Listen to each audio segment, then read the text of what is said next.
Ketika pengurus organisasi memerlukan untuk membentuk kepanitiaan melaksanakan program-program kerja organisasi, maka tentunya pengurus organisasi telah mengetahui mekanisme pembentukan kepanitiaan.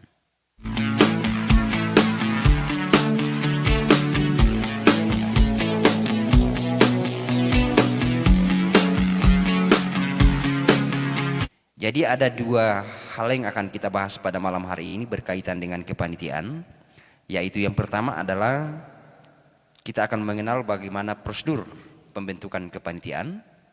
Kemudian yang kedua adalah kita akan mengenal seperti apa komposisi kepanitiaan yang baik dan benar ataukah komposisi kepanitiaan yang efektif secara umum. Ketika pengurus organisasi memerlukan untuk membentuk kepanitiaan melaksanakan program-program kerja organisasi, maka tentunya pengurus organisasi telah mengetahui mekanisme pembentukan kepanitiaan. Bagaimana mekanismenya? Tentunya pengurus terlebih dahulu menyampaikan, entah itu menyampaikan surat undangan kepada seluruh anggota dan juga pengurus yang ada di dalam lingkup internal organisasi tersebut bahwa akan ada pembentukan kepanitiaan.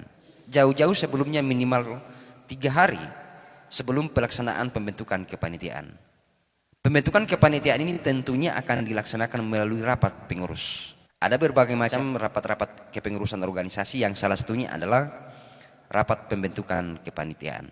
Jadi di dalam rapat pembentukan kepanitiaan ini tersebut tentunya tidak hanya pengurus yang hadir, tetapi seluruh anggota yang telah diinformasikan sebelumnya bahwa akan ada pembentukan kepanitiaan. Ya.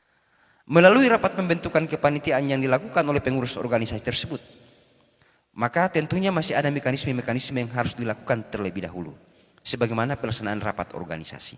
Jadi tentunya ada mekanisme pelaksanaan rapat organisasi, entah itu rapat pembentukan kepanitiaan dan juga rapat-rapat yang lainnya. Tentunya ada susunan acaranya. Kenapa ada susunan acaranya? Karena ini akan dijadikan pengurus organisasi untuk membuat keputusan. Karena itu adalah merupakan salah satu dasar hukum untuk membentuk kepanitiaan yang akan dibuatkan oleh pengurus organisasi dalam bentuk surat keputusan pembentukan kepanitiaan.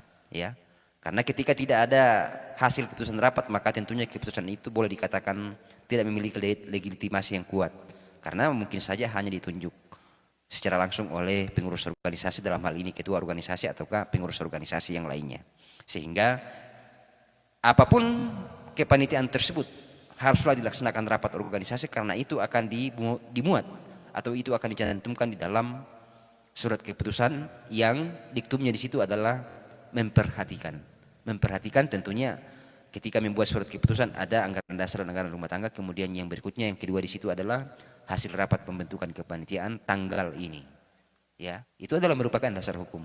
Jadi ketika ada pengurus organisasi membentuk kepanitiaan, maka tentunya ini biasanya tidak terlihat di dalam diktum yang kedua dari surat keputusan tersebut dalam konsiderannya, yaitu memperhatikan. Biasanya tidak ada, berarti itu hanya ditunjuk langsung saja. Di dalam agenda rapat pembentukan kepanitiaan tersebut, maka pengurus organisasi, terutama pimpinan organisasi yang memimpin rapat tersebut, tentunya menyampaikan tentang arti pentingnya pembentukan kepanitiaan. Selain dimaksudkan untuk membantu pengurus organisasi agar lebih mudah mengontrol pelaksanaan kegiatan-kegiatan organisasi dalam bentuk kepanitiaan sambil melaksanakan program-program kerja yang lainnya, di lain sisi adalah merupakan ajang pengkaderan, ajang kaderisasi, memberikan ruang dan waktu kepada seluruh anggota organisasi dan juga komponen-komponen pembentuk organisasi untuk belajar bertanggung jawab melaksanakan kegiatan dalam bentuk kepanitiaan yang nantinya akan menjadi modal dasar ketika diamanahkan menjadi salah satu personil kepengurusan organisasi ke depannya. Kemudian bagaimana tata cara pembentukan kepanitiaan tersebut? Ada berbagai macam cara yang dapat dilakukan, entah itu dapat dilakukan secara aklamasi ataukah dapat dipilih.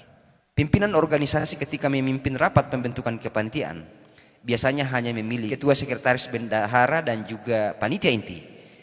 Dalam pelaksanaan rapat tersebut nanti setelah terbentuk ketua, sekretaris, bendahara dan juga panitia inti akan melaksanakan rapat bersama dengan kepengurusan untuk melengkapi anggota atau personil kepanitiaan.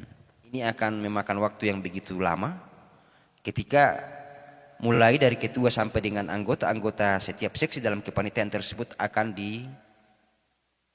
dilengkapi pada saat pelaksanaan rapat pembentukan kepanitiaan, sehingga untuk mempermudah ini maka tentunya pimpinan organisasi memberikan alternatif kepada seluruh peserta yang hadir dalam pelaksanaan rapat pembentukan kepanitiaan tersebut untuk memilih panitia inti saja seperti ketua, sekretaris, bendahara, dan ketua-ketua seksi ataukah ketua-ketua bidang. Setelah bersepakat untuk menentukan ketua, sekretaris, dan juga panitia pelaksana yang merupakan koordinator setiap seksi atau setiap bidang tersebut, pimpinan organisasi tersebut akan memberikan kesempatan kepada sekretaris untuk membacakan notulen hasil rapat.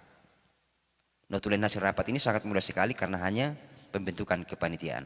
Selanjutnya ketika tidak ada sanggahan atau tidak ada perbaikan dari seluruh peserta rapat tersebut, maka pimpinan organisasi dapat mengesahkan hasil keputusan rapat tersebut untuk membentuk kepanitiaan yang tentunya akan memberikan deadline waktu kepada ketua, sekretaris, bendahara, dan juga panitia inti tersebut untuk melengkapi kepanitiaannya minimal 1 minggu atau 3 hari ke depannya. Maka selesailah rapat pembentukan kepanitiaan. Jadi sangat simpel sekali.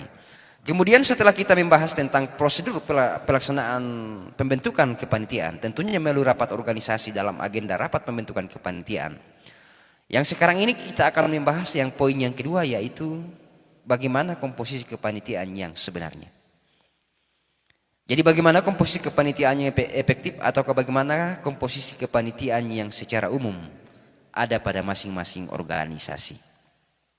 Jadi kalau komposisi atau struktur kepanitiaan tentunya itu disesuaikan dengan jenis kegiatan yang akan dilaksanakan. Jadi biasanya setiap kepanitiaan itu struktur kepanitiaannya itu berbeda-beda.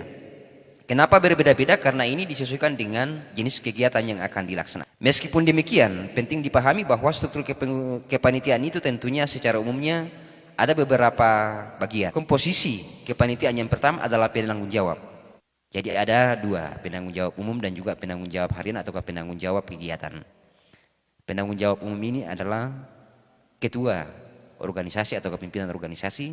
Kemudian penanggung jawab harian atau penanggung jawab kegiatan ini adalah pengurus yang membidangi dari pelaksanaan kegiatan tersebut atau ketua bidangnya. Yang pertama adalah penanggung jawab umum dan penanggung jawab harian. Itu yang berkaitan dengan penanggung jawab, ya. Kemudian yang berikutnya tentunya akan ada ketua. Karena ini adalah merupakan ajang pengkaderan, maka tidak selamanya pengurus organisasi yang menjadi ketua panitia pelaksana. Tentunya anggota organisasi juga berpeluang untuk masuk di dalam menduduki posisi sebagai ketua panitia pelaksana. Ini tergantung dari hasil kesepakatan rapat pembentukan kepanitiaan. Setelah kita mengetahui bahwa akan ada ketua panitia pelaksana, maka tentunya akan ada sekretaris. Begitupun juga sekretaris kepanitiaan ini tergantung kesepakatan dalam pelaksanaan rapat organisasi, apakah hanya sekretaris kepanitiaan saja atau kami membutuhkan wakil sekretaris kepanitiaan. Begitupun juga bendahara. Bendahara juga sama dengan sekretaris dan ketua, ketika membentukkan wakil bendahara maka tentunya ditentukan melalui rapat pembentukan kepanitiaan. Ya, jadi ada penanggung jawab umum, ada penanggung jawab harian, ada ketua, ada sekretaris, dan juga ada bendahara kepanitiaan. Di dalam pembentukan kepanitiaan ini juga tentunya koordinator seksi ini tentunya dipilih juga, ya, atau ditentukan juga bersama dengan ketua, sekretaris, dan bendahara. Jadi yang pertama ini adalah seksi acara, ya.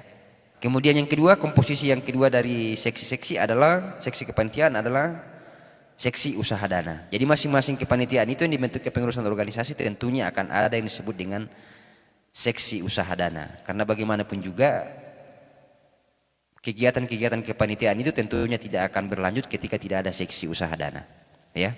Jadi ini penting sekali, 2 hal penting yang ada di dalam struktur kepanitiaan itu atau komposisi kepanitiaannya itu. Yang pertama adalah tentunya akan ada seksi acara, kemudian yang kedua adalah seksi usaha dana. Berikutnya adalah seksi perlengkapan, tentunya akan ada Dan yang berikutnya adalah tentunya akan ada seksi humas dan publikasi. Ini harus ada ya.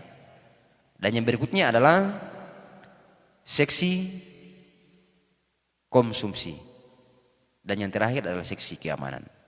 Jadi itu adalah merupakan bagian-bagian secara umum dari komposisi kepanitiaan yang biasa dibentuk pada masing-masing organisasi ketika membentuk kepanitiaan yang akan melaksanakan kegiatan-kegiatan program kerja kepengurusan. Jadi sekali lagi ditekankan di sini bahwa struktur kepanitiaan itu tentunya disesuaikan dengan kegiatan yang akan dilaksanakan.